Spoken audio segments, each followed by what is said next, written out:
She betrayed her husband, plotted murder with her lover, and tried to bury the truth. But in Ikot Abia, the dead do not sleep. Now the spirits are coming for her. And Ekpo Nkawo does not forgive lies. Welcome to Ife Ancestral Tales. This is The Dead Do Not Sleep. In the heart of Ikot Abia, an Annang village where the trees murmured songs of ancestral spirits, there lived a woman whose name was spoken with both reverence and dread. Inem. Hers was a beauty that halted footsteps. Skin like polished ebony, eyes that danced with fire like the embers of a sacred hearth, and a laugh so rich it could enchant even the oldest of elders. But behind that beauty burned a wild and untamed spirit. Inem's tongue was no less than a whip, sharp, fast, and merciless. She wielded words like weapons, slicing through reputations, egos, and even peace. Her voice echoed in the ears of villagers long after her presence had passed. Not because it was sweet, but because it was brutally honest, cruelly precise. Most of her venom was poured upon her husband, Udo, a gentle young farmer, known for his calloused hands, kind heart, and unshakable silence.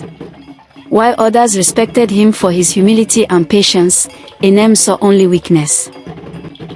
"You're no man," she would snap, her voice slicing the evening air as she turned her back to him. Her long, intricately braided hair swayed with every insult.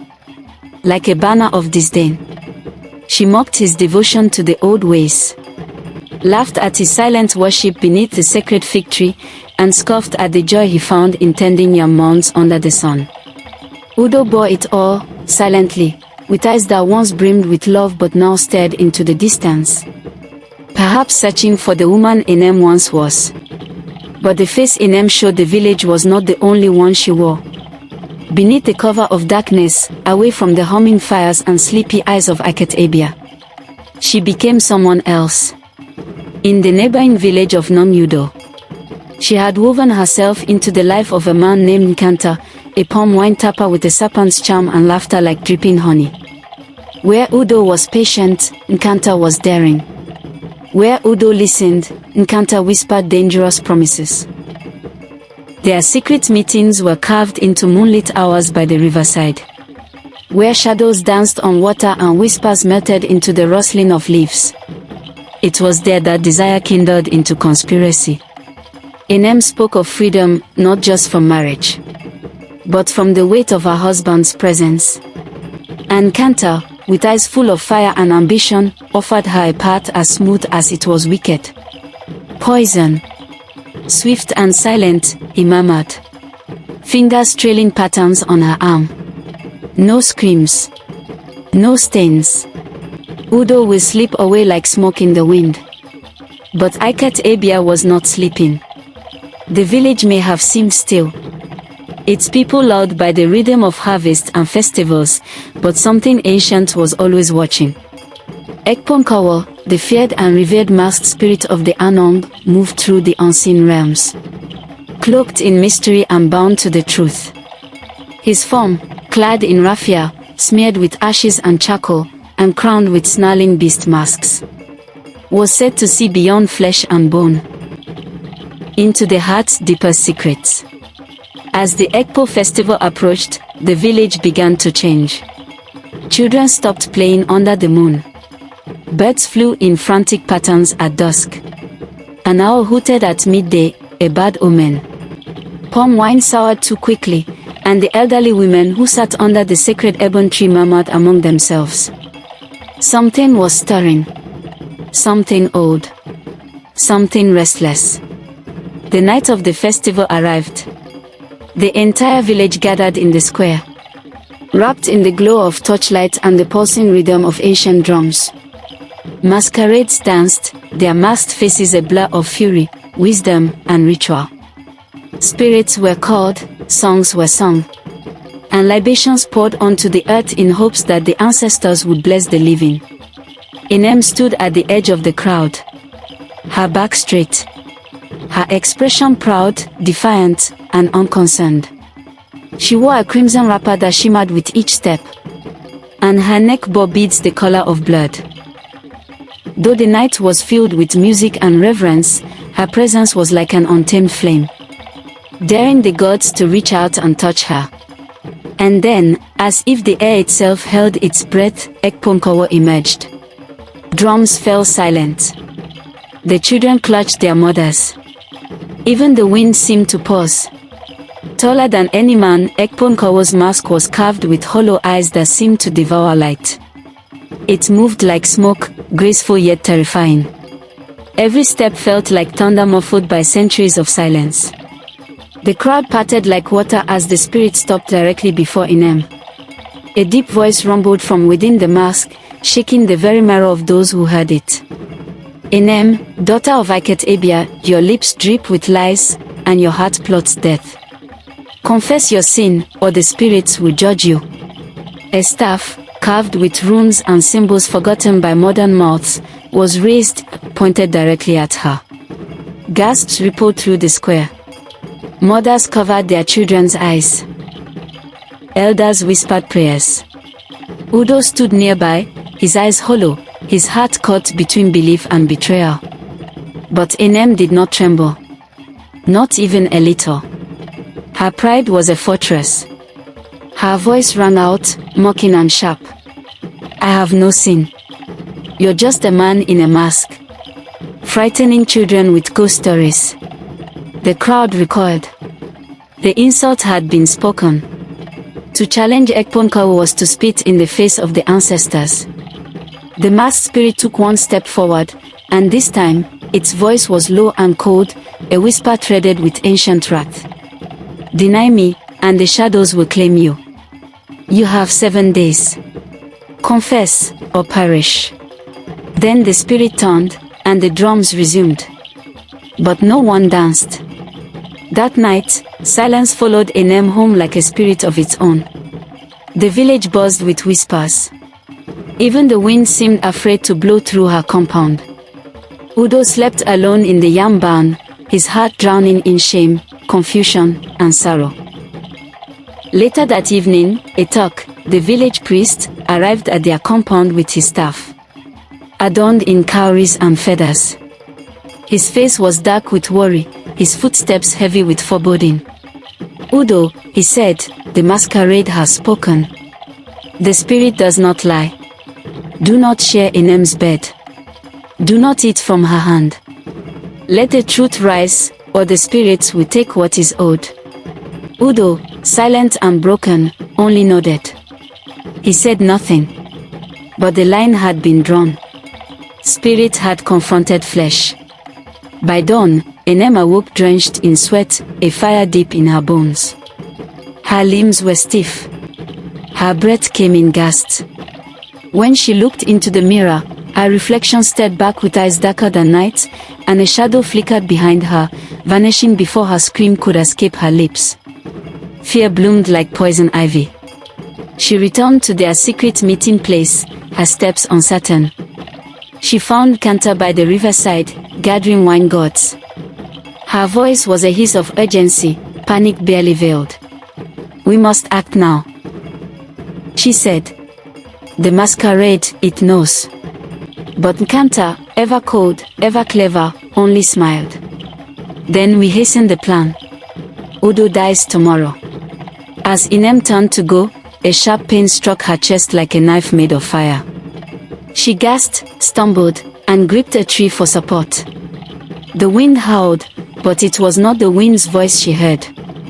It was a chant, distant, eerie, the voice of Ekpo Nkawo, humming like a dirge through the branches, echoing words only she could hear.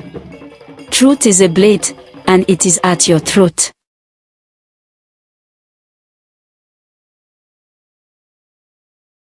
The morning of the second day dawned. But Inem did not rise with the sun. Her once glowing skin had turned pale and sleek with fever. Her limbs refused to obey her. Her body, once graceful and commanding, now felt as though it had been bound by invisible chains, each step heavier than the last. Her eyes, those fierce, fire-lit eyes, dimmed under the weight of something older than illness, deeper than fear. Across Ikot Abia, the whispers grew into murmurs. And the murmurs turned to songs. Haunting melodies sung by children as they played under the palm trees. Inem, Ekpo says, lies will bind you, truth will free. The tune crawled under her skin. She screamed at them from her veranda, her voice hoarse, brittle. Be silent. But her voice cracked mid-word, and the children only laughed. Their song echoing in the wind. Her strength waned with each passing hour. By the third day, she could barely stand. The proud queen of Ikot Abia now a trembling shadow. Her beauty veiled in sweat and shame. Udo, her husband, walked with shoulders hunched. His heart split in two. The woman he had once loved. The girl with stars in her eyes who danced barefoot in the harvest fields, was now withering before him. Conflicted and haunted, Udo sought the wisdom of Itok, the village priest. Inside the sacred hut, where the air was thick with the scent of burning herbs and ancestral presence, Udo knelt. Itok, eyes heavy with knowledge, spoke softly, solemnly. Ekpo Nkawo does not lie. The spirits have called for truth. If Inem does not confess by the seventh day, her soul will be claimed. Not by death alone, but by darkness. Udo wept into his hands. Not for himself, but for the woman, who had fallen so far from the light. Desperation gripped Inem like a fevered claw. That night, she sent a boy with a secret message, summoning Nkanta to the river. The same river where they once kissed under the moonlight. Where betrayal had first taken root. She waited for hours, heart pounding, knees trembling. But he never came. Instead, a villager returned with a crumpled note, stained with palm oil and cowardice. You face this alone. I will not die for your sins. The word tilted. Inem's breath caught in her throat. Rage. Betrayal. Despair. She tore at her wrapper and screamed into the trees. Nkanta had fled, leaving her to bear the weight of their sin alone. That night, sleep was no sanctuary. She dreamed of Ekpo Nkawo. Its mask is no longer carved wood, but a living face, snarling, shifting, terrible. Its voice became a song of blood and judgment. And she woke screaming, her body twisted in agony. By the sixth day, the village no longer whispered. It gathered. Men and women, young and old, filled the shrine of Ekpo, a sacred clearing ringed with stones, incense smoke, and the bones of forgotten beasts. Palm fronds rustled, and the air buzzed like a storm held in breath. The drums were silent. Even the birds had ceased their song. Inem arrived, supported by her younger sister, barely able to walk. Her once commanding posture was gone. Her wrapper hung loosely from her frail frame. The crowd parted, not out of respect, but fear. She was no longer just a woman. She was a lesson in flesh. And then, from the shadows of the trees, Ekpo Nkawo appeared. But this time, its mask had changed. No longer hollow-eyed, now it bore the face of a snarling leopard. Its jaw opens in eternal rage. Its staff glowed faintly, as if pulsing with spirit fire. The very earth seemed to bow as it stepped into the circle. Its voice rang out. Not loud, but deep, and full of finality. Inem, daughter of Ikot Abia, your time wanes. Speak, or the spirits will claim you. The crowd held its breath. Inem stood alone at the center. Her knees trembled. Her chest heaved. And then, she broke. Tears flowed in rivers down her face. The weight of her guilt crushed the last walls of pride. She saw Udo's face in the crowd. Not angry. Not vengeful. But shattered. I confess. She cried, falling to her knees before the spirit. Her voice, once cutting like a blade, was now just a whisper begging for mercy. I betrayed my husband.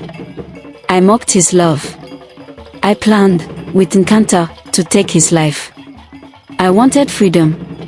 I wanted more than what I had. But I was wrong. I was wrong. Please, forgive me. Gasps filled the air. A woman in the crowd dropped her calabash.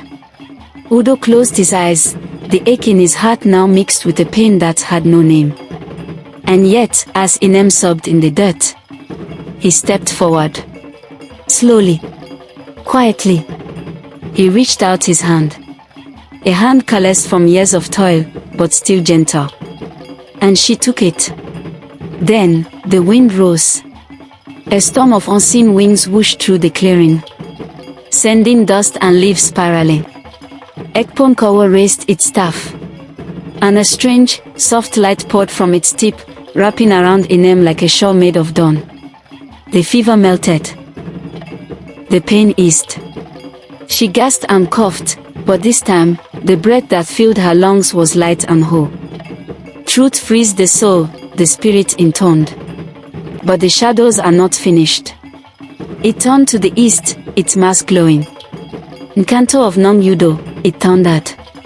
Your name is known. The spirits call for you. You cannot run from judgment. The crowd murmured, unaware that far across the river, Nkanta's canoe had capsized hours earlier, overturned by a sudden, unnatural current. His body was never found. Inem returned to Udo's compound, not as a wife of pride, but as a woman humbled. She cooked with her own hands. She swept the floor without a word. She sat beside Udo under the fig tree and listened when he spoke. She became small, and in that smallness, she found grace. The village watched, wary at first. But as days turned to weeks, and Inem remained changed. Not through fear, but understanding. They began to soften. Wounds closed. Whispers faded. Children sang new songs. A talk declared the village cleansed, and the spirits pleased. And as for Ekpo Nkawo, the masked spirit of truth, it vanished once more into the forest shadows, leaving behind only its chant, carried forever on the wind. Truth binds us. Truth sets us free.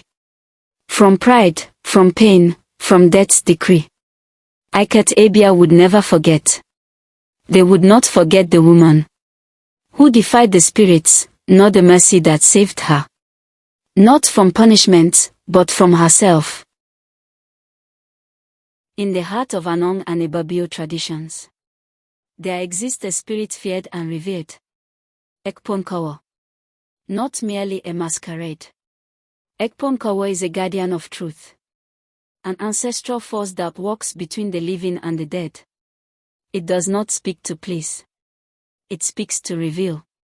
When it appears, lies unravel. Secrets tremble, and the soul is laid bare.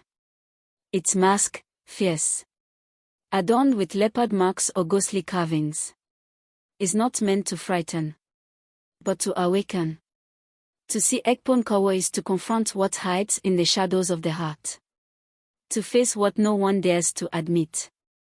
Especially a woman who betrays her vows. For among the people, it is known. If a wife is unfaithful and her husband lies with her, he may fall sick, even lose his life. But if she confesses and he forgives, she will be healed. It is not superstition. It is not evil. It is not good. It is justice. A spiritual law. Ancient. Spiritual, and absolute. Inem faced it and lived. Nkanta fled, and fell. But the village of Ikot Abia, they remembered. Truth binds us. Truth sets us free. If this story moved you, please subscribe, like, comment your thoughts, share with someone who loves folktales. To my returning subscribers, I love you all. Thank you for your incredible support.